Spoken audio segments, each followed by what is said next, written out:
Bonsoir à tous et merci d'être avec nous pour cette nouvelle émission. Elle s'appelle Vital. On va parler de santé. On se retrouvera 2 fois par mois, le lundi soir, avec Philippe Malburni qui est là.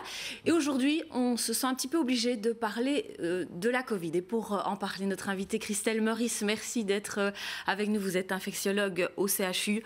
On va parler des questions qui préoccupent nos téléspectateurs. Merci d'être avec nous. Merci à tous les deux. Alors, avant de rentrer dans le vif du sujet, on est bien obligé de remontrer des chiffres. On n'avait plus fait depuis longtemps. On n'avait plus fait d'émission sur la Covid depuis quelques mois. On se replonge dedans et on regarde ces chiffres sur les 7 derniers jours avec les cas confirmés. On est à 1591. Avec une augmentation de 32% et les admissions à l'hôpital, le chiffre de 64 qui passe à 77,3, une augmentation de 21%.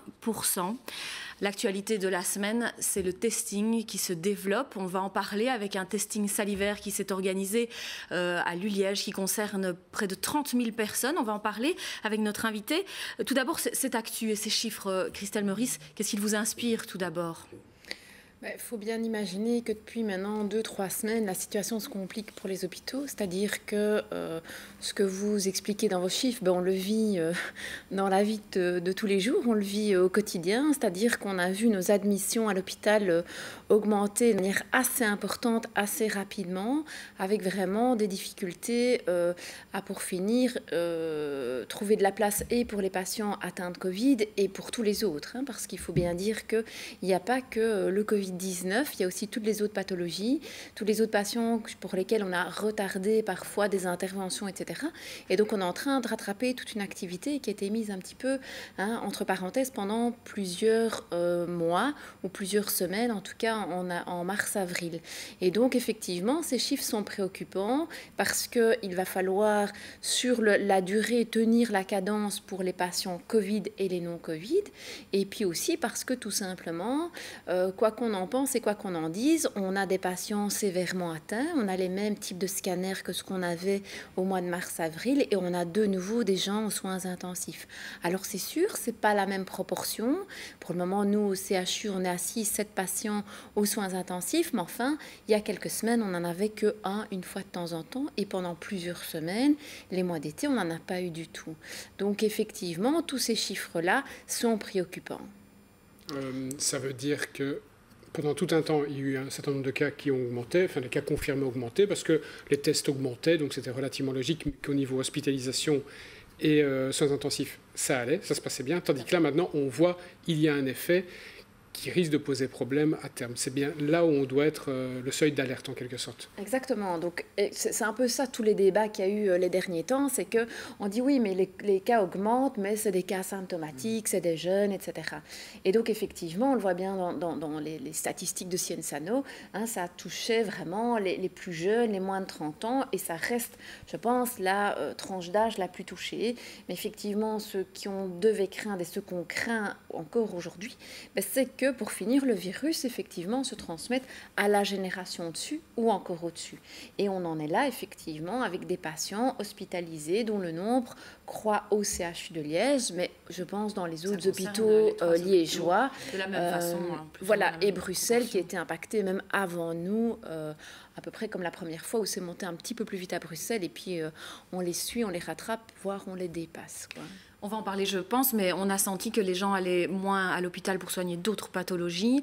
Ils y reviennent petit à petit. Vous le disiez, ça, il faut que ça reste aussi dans la tête des gens. C'est que quand on est malade, on continue d'aller à l'hôpital. Oui, mais je crois que ça doit être notre priorité. Et c'est ça qui nous on a en tout cas toute une série d'infectiologues à prendre un petit peu la parole en public. Ce qui nous préoccupe, nous, c'est vraiment ça.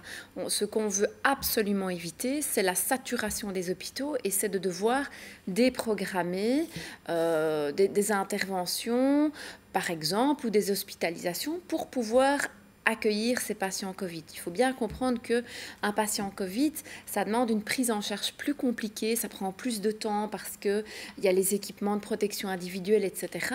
Et donc, quelque part, l'hôpital, les lits ne sont pas hyper extensibles. On a aussi le problème du personnel. Il faut bien comprendre que le personnel a travaillé pendant des semaines et des semaines et des mois, avec parfois des heures supplémentaires qu'il va falloir récupérer en congé, qui n'ont pas toujours été récupérées. Il faut aussi comprendre que le corps médical, le corps infirmier sont aussi impactés par le Covid. Ils peuvent aussi avoir un compagnon qui a le Covid et donc se pose la question de la quarantaine. Ils peuvent aussi avoir un enfant qui est mis en quarantaine, par exemple, ou quoi aux caisses.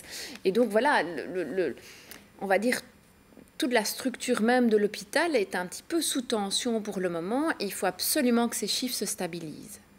Alors le principe de cette émission, et ce sera le cas à chaque fois, ce sont les téléspectateurs qui nous envoient leurs questions. Ils nous en ont déjà envoyé, on va y arriver. Ils peuvent continuer à nous en envoyer sur Facebook, sur la page Facebook d'RTC. On a dit que le testing massif, voilà, on l'a vu depuis un mois, il augmente en flèche. On va regarder un reportage, si vous le voulez bien, sur les tests salivaires qui sont réalisés à l'Uliège depuis maintenant une bonne semaine. Depuis ce lundi matin, des kits d'autoprélèvement de salive sont distribués sur tous les campus de l'Uliège. Objectif tester chaque semaine l'ensemble des membres de l'université, étudiants et personnels, en tout 30 000 personnes. Le but, suivre l'évolution de l'épidémie de Covid à l'intérieur de l'université, des tests gratuits sur base volontaire. Oui, je vais participer au test parce que je trouve ça important d'avoir un suivi de la propagation du virus et aussi de pouvoir me mettre en quarantaine si jamais je suis atteint pour pouvoir protéger mes camarades et que eux au moins puissent suivre les cours en présentiel. Je ne sais pas trop parce que j'ai peur d'être testée positive et du coup de devoir rester enfermée pendant une semaine encore. Du coup, j'ai personne, je suis toute seule ici, j'ai personne pour aller me faire les courses. Oui, par plus de sécurité, parce qu'on travaille avec beaucoup de personnes autour de nous. Malgré qu'on fait attention, on ne sait jamais, donc je suis prête à test. Le test doit s'effectuer au réveil et à jeun. Il s'agit tout simplement de déposer de la salive dans un tube à l'aide d'un entonnoir. Le virus est inactivé lors de la fermeture du tube grâce à ce liquide bleu. Un test qui présente des avantages. Elle n'a pas besoin de personnel médical ou d'infirmière pour se prélever, donc elle se prélève elle-même. Ça, c'est le premier avantage. Le deuxième avantage, c'est que la personne fait elle-même l'inactivation du virus, qui est la première étape du test de laboratoire normalement. C'est l'étape qui est la plus fastidieuse, qui demande du personnel qualifié, qui se fait dans des laboratoires de haute sécurité. L'anonymat du test est garanti grâce à un code-barre sur le tube. Toutefois, les autorités universitaires pourront quand même prendre des mesures en fonction des résultats pour freiner la propagation du virus. Évidemment, répéter le message que les personnes positives doivent s'isoler une semaine pour éviter d'en contaminer d'autres. Donc, c'est déjà un premier frein important. Deuxièmement, peut-être avoir des tests plus fréquents si on identifie une partie limitée de la population. Bien sûr, nous ne pouvons pas le faire pour tout le monde, mais pour un groupe, on peut faire des tests plus fréquents, par exemple tous les 2 jours. Et puis, finalement aussi, peut-être prendre des mesures qui suspendent un certain nombre d'activités qui seraient susceptibles de propager l'épidémie. Ce large testing salivaire devrait permettre de démontrer l'intérêt de la salive par rapport aux frottis nasopharyngés, mais aussi d'avoir une surveillance générale de la situation à l'université et de l'incidence réelle de l'épidémie dans une population active de 18 à 65 ans. Alors le testing qui se développe, moi j'ai envie de vous demander, Christelle Meurice, vous êtes favorable à ces formes de testing? Maintenant on passe au testing salivaire pour les étudiants de l'Uliège. C'est important de collecter des données. À un moment ça va nous donner des indications qu'on n'a pas encore, 7 mois, 8 mois après le début de l'épidémie. Je crois que le testing massif peut avoir un intérêt au niveau, je veux dire, de la recherche, de savoir ce qui se passe dans une certaine collectivité. On fait par exemple une étude, nous, dans une école primaire, pour voir si le virus circule au sein des enfants, mais aussi de leurs parents, des enseignants, des gardiennes, etc. Donc, effectivement, de voir dans une certaine collectivité si le virus circule, ça peut avoir un intérêt scientifique. Ça a un intérêt au niveau de la santé publique s'il y a des actions qui sont prises derrière. C'est-à-dire que si on est positif, mais qu'il n'y a pas d'action derrière, c'est-à-dire qu'il n'y a pas d'isolement et qu'il n'y a pas de mise en quarantaine par le tracing, ça a beaucoup moins d'impact, évidemment. Donc, ça va nous donner un chiffre de dire, voilà, dans cette collectivité, l'actualité, ça circule comme ça, mais s'il n'y a pas de mesure derrière, ça n'a pas spécialement d'intérêt. Je pense que ce qui est compliqué, c'est d'arriver à la fois tester énormément de personnes et à la fois à pouvoir suivre dans ce qu'on fait de l'information. On voit bien ici pour le moment, il y a énormément de tests qui sont effectués, les labos ont du mal à suivre, mais il est probable aussi que le tracing va aussi avoir du mal à suivre, et c'est sûr que ici, dans le cas de l'Uliège, je pense que les gens reçoivent leur réponse rapidement, mais c'est sûr que s'il faut 48-72 heures pour avoir un résultat, eh bien, bon, on a potentiellement pu diffuser le virus, je vais dire, de manière plus importante. On a eu beaucoup de questions qui vont dans ce sens, justement. Philippe, est-ce que vous aviez déjà une question de téléspectateurs? Oui, tout à fait. Et on remercie d'ailleurs les téléspectateurs d'être présents, de nous poser des questions. Notamment, Liliane qui nous demande, les personnes hospitalisées ne sont-elles pas mises automatiquement en cas Covid, même si elles sont hospitalisées pour autre chose? C'est sûr qu'une personne qui vient pour un problème X, qui aurait un dépistage Covid, comme on le fait effectivement via la salle d'urgence, donc nous au CHU, systématiquement, quand quelqu'un arrive en salle d'urgence, quel que soit son problème, on va le dépister. Et c'est sûr que si la personne vient, je ne sais pas moi, pour une chute avec par exemple une fracture du col du fémur et qu'elle a le Covid, elle va être prise en charge d'une manière très particulière et elle va être... on va dire comptabilisée dans les données Covid, mais il faut bien se dire qu'elle est peut-être tombée parce qu'elle était malade aussi. Donc voilà, ça c'est évidemment l'anamnèse et le fait d'aller poser des questions, de savoir ce qui s'est passé. On a un résultat qui est positif et on va demander aux gens, tiens, qu'est-ce qui se passe? Est-ce que les derniers jours vous avez des symptômes? Et voir un petit peu quelle est la pertinence du résultat. Mais c'est sûr qu'au niveau des statistiques, elle va rentrer dans les cas Covid, oui. On rappelle, Fanny, peut-être juste un mot, que derrière les statistiques, derrière tous ces chiffres, toutes ces données, on n'oublie pas qu'il y a des familles, qu'il y a des personnes qui sont touchées, et donc on pense à elles, bien entendu, que les choses soient claires. Vous parliez des enfants, on a eu une question qui nous a été posée il y a peu. Les enfants sont-ils porteurs ou transmetteurs du Covid? Peut-on prendre le risque, si oui, de les déposer chez les grands-parents ou à l'école si on est positif ou en suspicion? C'est une question qu'on s'est posée beaucoup ces derniers temps. Est-ce qu'on a maintenant une réponse à cette question? On n'a pas encore la réponse. Donc, comme je vous disais, nous réalisons une étude dans une école communale avec l'appui de la ville de Liège. Je suppose qu'il y a d'autres types d'études qui sont déjà en cours ou qui vont se mettre en cours. Je sais qu'à Bruxelles, ils vont aussi faire ce genre d'études. Donc, c'est sûr qu'il va falloir voir dans la vie réelle comment ça se passe. Est-ce que les enfants propagent un peu, beaucoup ou pas du tout le virus? Est-ce qu'on a déjà des réponses à ça? On a l'impression que pas tant. On a l'impression que pas tant. On a les réponses des études qui ont été effectuées lors de la première vague, mais avec des enfants qui étaient quand même fort confinés. Maintenant, on voit qu'au bout de quelques semaines, il ne se passe pas grand-chose au niveau des cas pédiatriques. Les cas pédiatriques ne sont pas en train de flamber. Il n'y a pas d'admission à l'hôpital, etc. Donc, à ce niveau-là, on est rassuré. Après, pour répondre à la question du téléspectateur, je ne dirais pas que si l'enfant ne va pas à l'école parce que c'est un cas contact ou bien si on est en suspicion, il ne faut sûrement pas aller le déposer chez les grands-parents. Ce n'est pas parce qu'on dit que le risque est peut-être moindre qu'il faut aller exposer une personne qui, elle, est à risque. Voilà, c'est ça. Donc ça, je pense qu'à ce niveau-là, il faut bien comprendre qu'un enfant qui serait mis en quarantaine pour une raison ou pour une autre, ou si soi-même on est mis en quarantaine, c'est vraiment pas le moment d'aller chez les grands-parents. Absolument pas. Je pense même d'ailleurs que il faut pouvoir, quand on parle du port du masque pour les enfants, d'abord la question ne se pose pas tellement pour les enfants plus grands de plus de 12 ans, où là, clairement, on pense qu'ils sont bien plus propagateurs du virus que les petits. Mais au-delà de ça, c'est vrai qu'il y a eu beaucoup de questions par rapport aux grands-parents, et moi-même j'ai eu des patients qui m'ont posé la question parce qu'ils étaient grands-parents par rapport aux petits-enfants.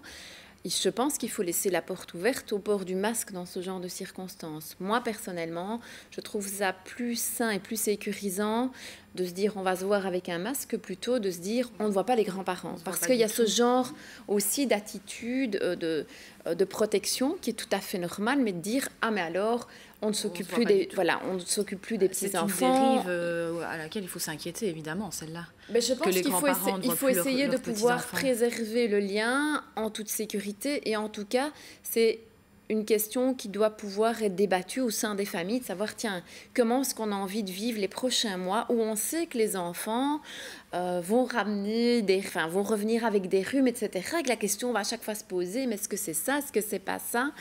Et donc, voilà, je pense qu'on va devoir tous un petit peu trouver un équilibre et savoir comment on fait pour gérer la situation au mieux pour tout le monde. On devra s'adapter, effectivement, et agir en bon père de famille, hein, comme on dit dans ces cas-là, simplement. Une autre question, si vous le voulez bien, à propos de la contagiosité. À quel moment est-on vraiment contagieux? Si c'est avant ou au début des symptômes, le test PCR a-t-il vraiment du sens? Donc, on estime qu'on est contagieux 48 heures avant le début des symptômes. Alors, clairement, si vous faites de la PCR 48 heures avant le début des symptômes, elle risque d'être positive. Ce qui se passe, c'est que, forcément, généralement, on fait le dépistage, le frottis nasopharyngé, quand on est symptomatique. D'où l'intérêt des campagnes de dépistage, comme on l'a montré, c'est ça, c'est de dépister les asymptomatiques, soit parce qu'ils ne développeront pas de symptômes, soit parce que tout simplement, ils sont effectivement encore en incubation, mais on sait qu'on peut déjà, à ce moment-là, propager le virus. Et donc, je vous donnerai un exemple. Moi, j'ai contacté des personnes ce week-end qui, effectivement, on les a diagnostiquées sur un diagnostic salivaire, nous aussi, et ils ont développé des symptômes 24-48 heures après. Ils étaient déjà positifs chez nous. Le virus était déjà identifié. Et oui. À propos, Julie qui nous demande sur Facebook, combien de temps une personne asymptomatique reste-t-elle contagieuse?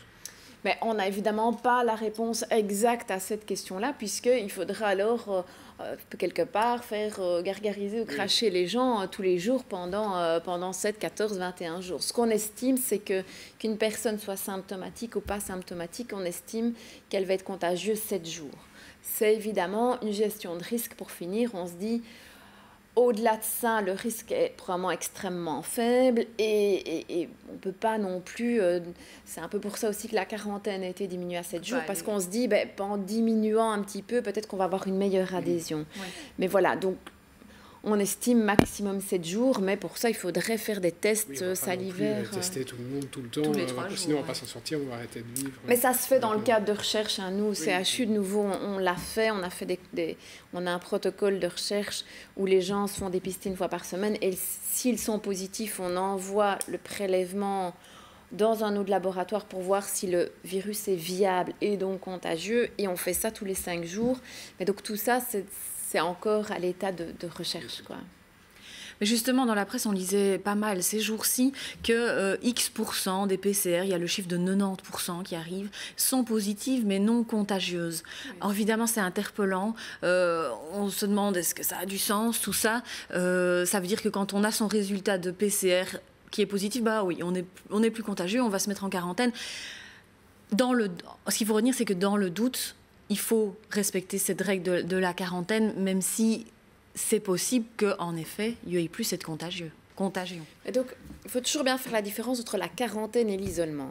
Il y a beaucoup de confusion par rapport à ça, c'est-à-dire que l'isolement, c'est quand je suis touchée par le virus, contaminée, je veux dire ça comme ça, et on va me demander de rester 7 jours à la maison. Quarantaine, c'est j'ai eu un contact avec quelqu'un et je dois rester parce que potentiellement, je vais développer les symptômes, ou en tout cas, je vais être porteuse du virus et le diffuser. Donc ça, c'est la première chose. La deuxième, ce qui se passe, c'est que quand on fait un test, il faut toujours se demander ce qu'on attend du test. Et donc, c'est sûr que s'il n'y a pas un médecin qui interroge avant de faire le test, ou qui interroge quand il reçoit le résultat, de savoir quand est-ce que vous avez été symptomatique, est-ce que vous avez des symptômes, tout ça, etc. C'est lié, et ça a son importance. Ça a son importance pour savoir si effectivement, au moment où on a le résultat, on est encore contagieux ou pas. Parce que si on est peut-être à la fin de 7 jours de symptômes. Voilà.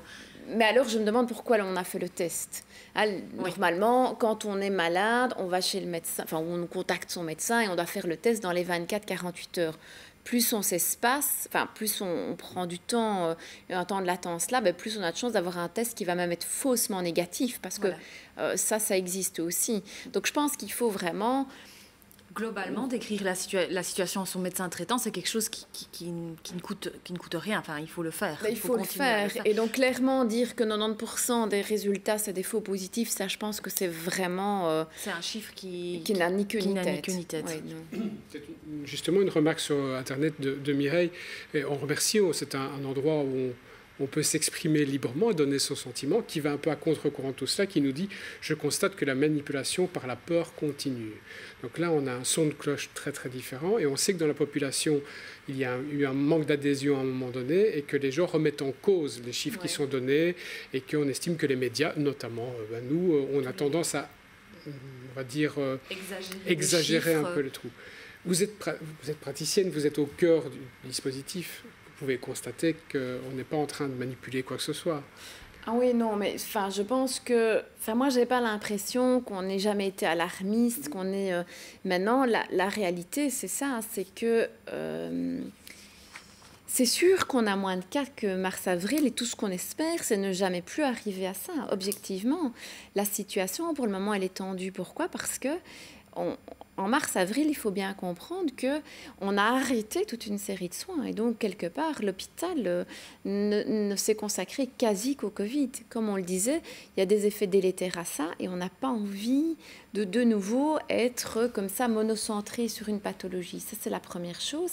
La deuxième, c'est que moi, je ne crois pas en la... je ne pense pas qu'avoir une politique de la peur, ça soit positif. Par contre, il faut quand même insister sur les messages importants. C'est que d'abord, comme vous l'avez dit, derrière chaque patient, c'est quand même une personne. Et ça, je pense qu'on n'en parle pas assez. Je crois qu'effectivement, la communication autour du Covid, c'est toujours que des chiffres. C'est-à-dire, on a autant de contaminés, mais comme on disait là-dedans, on ne sait pas ce que ça veut dire. On a autant d'hospitalisés, et c'est un chiffre, on ne se rend pas compte de l'impact pour la personne qui est hospitalisée ou sa famille. Et on a autant de décès. Et c'est tout. Donc, on ne parle pas des gens qui, par exemple, en mars-avril, ont été fort malades, n'ont pas été hospitalisés et continuent un petit peu à avoir des symptômes, à ne pas être bien, ou bien aux gens qui ont été hospitalisés et qui sont toujours en convalescence. Ça, on en parle peu. Donc, je ne pense pas qu'on fasse une politique de la peur. Enfin, moi, en tout cas, je n'ai pas le sentiment de faire ça. Je crois juste que on est en train de dire attention. Attention, c'est vrai que la communication qui n'a pas été bonne depuis le départ fait qu'il y a effectivement toute une série de personnes qui disent « moi je n'y crois pas, je n'y crois plus ». Pour finir, on accorde peut-être beaucoup d'attention aux gens qui véhiculent aussi des fake news sur les réseaux sociaux.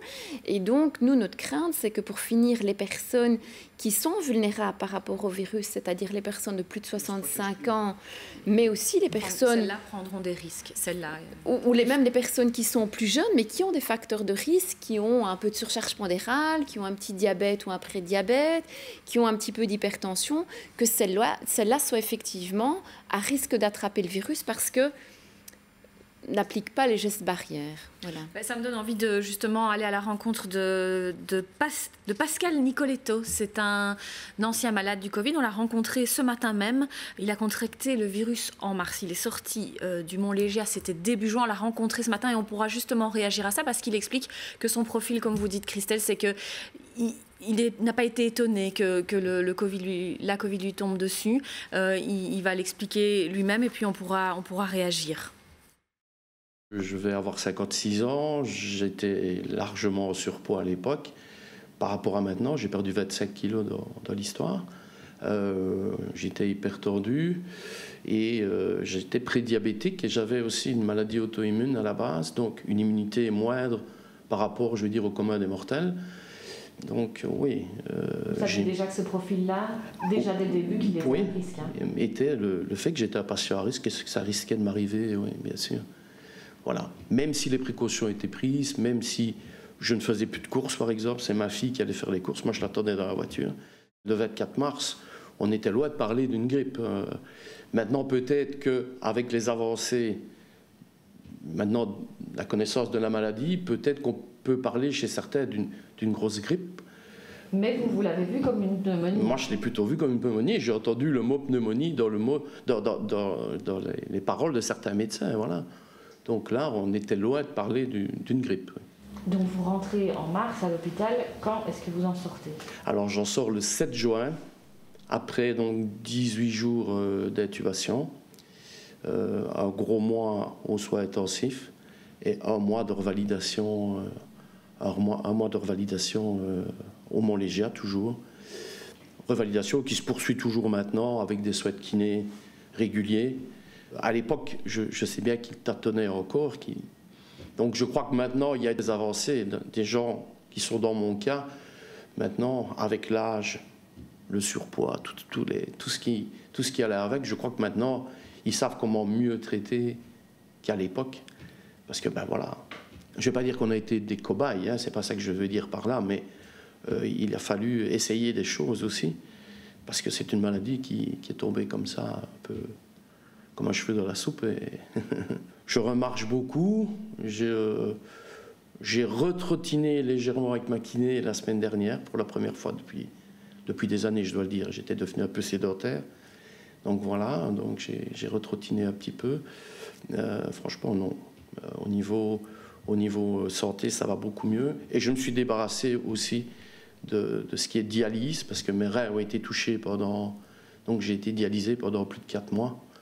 Et là, voilà. Mais je fonctionne au minimum vital, mais je fonctionne quand même pour le moment. Voilà, Pascal, on l'a vu ce matin, il va bien et ça fait plaisir d'entendre ce témoignage où il s'en sort. Maintenant, il parle aussi de séquelles et il dit que quand on parle de grippe ou qu'on a parlé de grippe, lui, il aurait plus vu ça comme une pneumonie. Il n'était pas évidemment d'accord avec ce terme grippe qui a été beaucoup employé, même grosse grippe.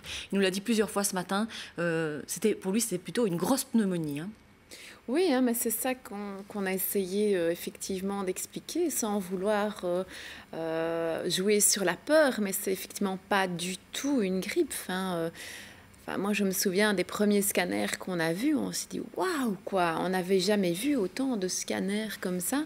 Et donc, effectivement, il y a différents tableaux, mais effectivement, les patients comme ça qu'on a eu en mars-avril, ils étaient un peu tous là avec le même tableau, c'est-à-dire avec des très gros foyers de pneumonie qui ont nécessité pour certains effectivement d'aller en réanimation, d'être ventilés de manière artificielle avec tout ce qu'il y a effectivement derrière au niveau de la revalidation pour se remettre sur pied après ça, quoi. Voilà, on l'entend, il a la kiné à faire tous les jours et c'est un gros travail, il ne retravaille pas encore, mais il est en bonne voie en tout cas.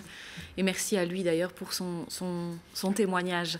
Philippe, est-ce qu'on a des questions de téléspectateurs qui nous arrivent justement là maintenant? Oui, il y avait une question de Catherine, tout d'abord, oui, si je me trompe. Exactement, une question de Catherine. Alors, ne devrions-nous pas, une bonne fois pour toutes, arrêter de mettre des masques et de se désinfecter les mains sans arrêt afin de faire notre immunité contre le Covid? C'est la question, effectivement, de l'immunité collective. On sait qu'il y a un pays quasiment dans le monde qui pratique une politique un peu différente en termes d'approche, c'est la Suède. Nous avons fait un choix de respecter des gestes barrières et ça en fait partie. Voilà, cette question de l'immunité collective, est-ce que c'est une question qui est tranchée ou qui est toujours un peu en suspens? Je pense qu'il n'y a pas de réponse actuellement sur cette question-là. La réalité, c'est que si on veut développer une immunité collective, il va y avoir un prix à payer, quoi, hein. Donc, par ailleurs, on n'est pas sûr que quelqu'un qui aurait été immunisé va garder son immunité. Donc, je pense que c'est un petit peu un pari dangereux. C'est pas le pari, en tout cas, que la plupart des pays ont fait. Je pense, en tout cas, et je crois que de nouveau, il y a toute une série de personnes qui croient, hein, je veux dire, ça devient de la croyance, hein, maintenant, et qui se disent le virus doit circuler. Après, faire le choix pour les autres, c'est encore autre chose. Donc, le port du masque, il est essentiel maintenant, bien plus probablement qu'au mois de juillet. Il est essentiel en particulier quand on est dans des endroits de haute densité de population, quand on est dans des endroits clos, quand on ne va pas pouvoir respecter le 1,50 m. Et donc je pense qu'il n'est pas du tout temps d'arrêter de porter le masque. Je crois que le masque sur les mois qui vont venir, ça va être notre allié pour pouvoir continuer à aller au restaurant, à aller au théâtre, à l'opéra, continuer à vivre, quoi. Moi, je pense qu'il faut plutôt le voir comme un allié, plutôt que de se dire « Oh là là, ce masque, je ne sais pas si, c'est pas ça, j'arrive pas à respirer. » Et on rappelle que quand on est à 20h tout seul en rue en train de promener son chien, il n'est pas nécessaire de porter le masque à ce moment-là. Il n'est pas nécessaire. Il faut faire preuve de bon sens à un moment donné aussi. Voilà. Maintenant, moi, je pense que par contre, quand on va aller en ville, c'est peut-être pas non plus opportun d'enlever, retirer son masque parce que c'est autant de manipulation. Donc voilà, mais c'est vrai qu'on va tous se l'enferrer, c'est pas nécessaire de mettre un masque. On est dans, comme vous dites, dans le quartier, on va croiser personne, c'est pas nécessaire de mettre un masque. Je crois que c'est le message qui est vraiment important, c'est le masque, oui, mais dans les situations qui le nécessitent. Et en tout cas, prendre le pari de faire circuler le virus, ok, peut-être qu'on va transmettre le virus à un ami pour lequel ça n'a pas de conséquences, mais qui lui-même va le transmettre à son papa, qui a 85 ans, et pour cette personne-là, ça aura un impact négatif. Au sujet de l'immunité, toujours, on va parler... On a une question de Sonia à ce sujet-là. Il y a beaucoup de gens qui prennent de la vitamine C, de la vitamine D, du zinc pour se protéger du coronavirus. Sonia, elle nous demande, elle lit dans Le Soir que la population africaine utilise des plantes pour se prémunir. Pourquoi n'en parle-t-on pas plus en Belgique ? Parce qu'il n'y a pas d'études pour étayer ça. Ça ne suffira pas. Il n'y a pas d'études. Il faudrait des études alors pour prouver que quand on consomme tel type de plante, on est moins contaminé. Il faut savoir que faire une étude multicentrique ou randomisée, ça demande toute une logistique quand même. Donc il n'y a pas d'études. Après, c'est sûr que plus on a une vie saine, plus on est... L'immunité, c'est jamais mauvais. Ma foi, faire du sport, c'est jamais mauvais. Comme l'a expliqué monsieur, plus on est sédentaire, plus on a des facteurs de risque, moins bon c'est. Mais voilà, on a aussi eu des gens jeunes, en bonne santé, qui ont été touchés, qui n'ont pas été hospitalisés, mais qui ont quand même été touchés. Donc c'est sûr que plus on a une bonne hygiène de vie, mieux c'est. Mais ça, c'est en règle générale et c'est valable pour tout.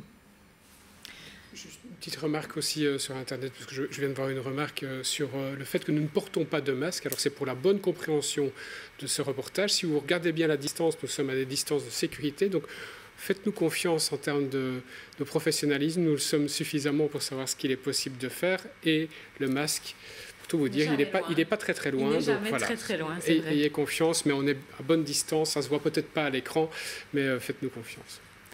On poursuit avec une question. On a parlé des masques, de l'immunité, on a parlé de la saturation du testing, mais on n'a pas encore parlé du vaccin. Et c'est une question qu'on nous a posée tout à l'heure. Est-ce que le futur vaccin sera réservé uniquement aux personnes à risque ou bien sera-t-il obligatoire pour tous ? On a parfois l'impression qu'on nous fait peur pour pouvoir nous imposer ce vaccin. Christelle, vous en pensez quoi ? Obligatoire, il ne sera jamais obligatoire. Je crois que la stratégie actuelle, ça a été de dire on vaccinera d'abord les personnes qui sont le plus à risque, donc qui en bénéficieront le plus. Par contre, il est certain que plus on veut avoir un impact sur la propagation d'un virus, plus il faut vacciner de personnes. Enfin, plus il est souhaitable qu'il y ait un maximum de personnes qui soient vaccinées. Donc voilà. Obligatoire, il ne le sera pas. Encouragé, j'imagine qu'on encouragera les personnes à se faire vacciner. Maintenant, d'abord, on ne sait pas quand le vaccin arrivera. On ne sait pas bien quelles seront les stratégies qui seront mises en place parce que, si vous vous souvenez de la grippe H1N1, ça avait été compliqué de mettre cette vaccination en place parce qu'on avait eu des multidoses. Donc, il est possible aussi que cette fois-ci, ça soit aussi des multidoses. Qui dit multidose dit faire venir des patients par groupe ou par bloc de 10, de 20, de 30. Et donc, il y a encore beaucoup de questions par rapport à ça. Je crois qu'il faut d'abord attendre d'avoir ce vaccin et de voir un petit peu.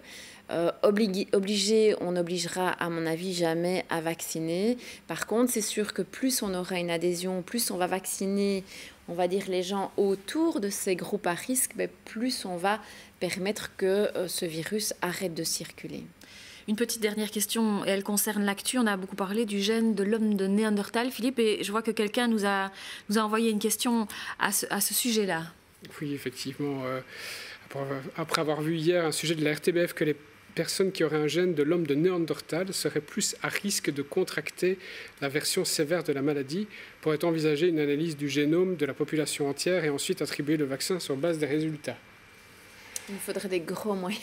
Il faudrait des très gros moyens. Et de faire des PCR. Oui, exactement. Donc, je pense que va être encore plus compliqué. Faire une analyse génétique de toutes les personnes dans la population, c'est juste impossible. Donc la génétique a veux dire, c'est intéressant pour plein d'autres pathologies, pour les pathologies cardiovasculaires, pour toute une série de choses qu'on pourrait dépister de cette manière-là. Mais en pratique, c'est juste impossible de faire ça. Et rappelons qu'on a déjà beaucoup de chance d'avoir un système de soins de santé comme le nôtre qui permet aussi de soigner une grande partie de la population et de rendre les soins de santé accessibles. C'est déjà important. Je pense qu'on va arriver tout doucement à la fin de cette émission. On va se quitter avec un agenda santé, justement. Oui, effectivement. On a parlé beaucoup ici de la Covid parce que voilà, ça reste un thème d'actualité. Mais on va parler d'autres choses dans cette émission. Je crois qu'il faut le dire. Voilà, quand on se verra justement 2 fois par mois, on va balayer pas mal de thèmes autour de la santé. On va parler du bien-être et d'équilibre. Ce ne sera pas toujours la Covid, mais évidemment là, on ne pouvait pas passer à côté parce que les questions des téléspectateurs, elles allaient dans ce sens et on a décidé d'y répondre à travers cette émission. Merci beaucoup, Christelle. En tout cas, 2 petits visuels du coup pour en parler. Il y a un agenda santé, effectivement que tout d'abord la Ligue cardiologique belge avec l'ASBL Liège Ville Santé organise la 7e édition de la journée du massage cardiaque et ce sera pour ce samedi 17 octobre dans les galeries Saint-Lambert à Liège de 14 à 19h. Il y aura donc toute une campagne de sensibilisation qui sera menée et c'est important évidemment. On a parlé des dégâts collatéraux que peuvent engendrer le manque de soins, le fait de ne pas avoir un suivi. Donc voilà, c'est une occasion ou jamais de parler d'autre chose que de la Covid et parler de santé. Et puis c'est aussi la semaine de l'endométriose. C'est un élément important dont on parle peu pour les femmes qui souffrent de ces règles douloureuses. C'est au niveau, cette fois-ci, de la province de Liège que cette campagne est menée. Donc voilà, on vous y rend attentif et ça a débuté ce jour. Voilà. Merci en tout cas à tous les deux. Merci Philippe, merci Christelle pour tous ces éclaircissements. On pourrait parler de ça encore bien plus longtemps, mais voilà, on va rendre cette antenne et on va remercier aussi les téléspectateurs qui nous ont rejoints ici sur antenne, mais également sur le Facebook Live et pour toutes les questions que vous nous avez envoyées. On espère y avoir répondu dans la mesure du possible. On vous souhaite une excellente soirée.